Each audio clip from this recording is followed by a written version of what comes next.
Hi అండి, అందరికీ నమస్కారం. తేజ ఏపీ పాఠశాలకు స్వాగతం. ఈరోజు మనం 3వ తరగతి సంబంధించిన మర్యాద చేద్దాం పాఠానికి సంబంధించిన సాధనా పత్రాలను మనం ఇప్పుడు చేద్దాం. కింది పేరా చదవండి, కింది ప్రశ్నలకు జవాబు రాయండి. పూర్వం కళింగ రాజ్యంలో పరమానందయ్య అనే పండితుడు ఉండేవాడు. ఆయనకు 12 మంది శిష్యులు. వారు చాలా అమాయకులు. వయసు పెరిగినా వారికి బుద్ధి పెరగలేదు.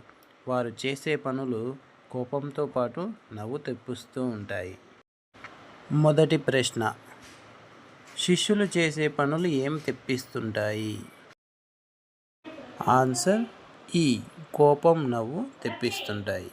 రెండవ ప్రశ్న, పరమానందయ్య గారు ఏ రాజ్యంలో ఉండేవారు?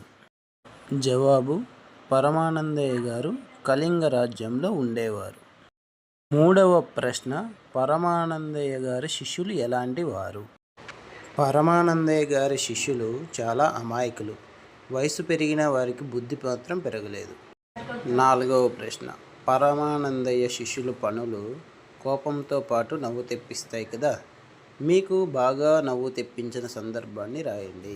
నాలుగవ ప్రశ్న జవాబు, పరమానందయ్య గారి శిష్యులు నది దాటిన తర్వాత తమలో ఒకరు తక్కువయ్యారని భయపడి ఒకరికొకరు లెక్క పెట్టుకుంటూ, లెక్కించేవాడు తన్ను తాను వదిలేసి అందరూ ఉన్నా కూడా ఒకరు తక్కువయ్యారని ఏడవడం నాకు బాగా నవ్వు తెప్పించింది.